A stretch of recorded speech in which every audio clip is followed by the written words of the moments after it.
नमस्कार, तुमचं खूप खूप स्वागत आहे.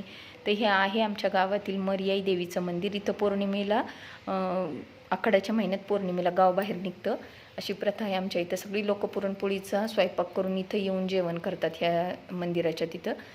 आणि मग ते तोरण लावलेलं होतं लिंबाचं, ते सुद्धा लिंबाच्या डाळ्यांचं, ते सुद्धा त्यावेळेसच लावलेलं. हे तुकाई देवीचं मंदिर आहे. आणि इथं सुद्धा वटी भरण आणि नैवेद्यही केलं. आणि मग पुढं गेलो आम्ही आमच्या गावातीलच पीरसाहेबाच्या मंदिरात. इथं पीरसाहेबांचं सुद्धा दर्शन घेतलं. ह्यांचीसुद्धा एप्रिलमध्ये मोठी यात्रा असती पीरसाहेबांची.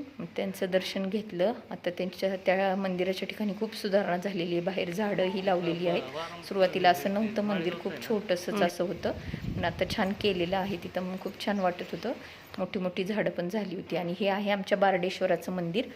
हे आमच्या गावाचं नाव ह्या देवाच्या नावावरूनच आहे. हे महादेवाचं मंदिर आहे. बारडेश्वराच्या नावावरून बारडगाव सुद्रिक असं आमच्या गावाचं नाव आहे. आणि इथं कार्तिकला घंटा वाजवायची होती, पण त्याचा काही हातच पुरत नव्हता. मग शेवटी त्यांनी उडी मारून मारून वाजवली.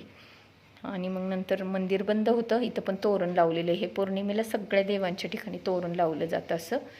आणि बघा, हे मंदिरात दर्शन घेतलं आणि मग पुढे निघालो.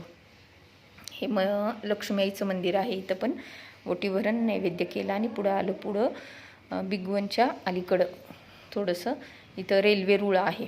तर तिथं फाटक पडायचं सुरुवातीला, पण आता पूल झालेला आहे, त्यामुळे रेल्वे खालून जाती आणि पुलावरून वाहतूक वरून चालू आहे. तर इथं खूप लोक थांबतात नाश्त्यासाठी गाड्या. इथं वडापाव, खेकडा भजी, साधी भजी, कांदा भजी, चहा हे खूप सगळं छान मिळतं. मग आम्ही पण जाताना थांबलो होतो.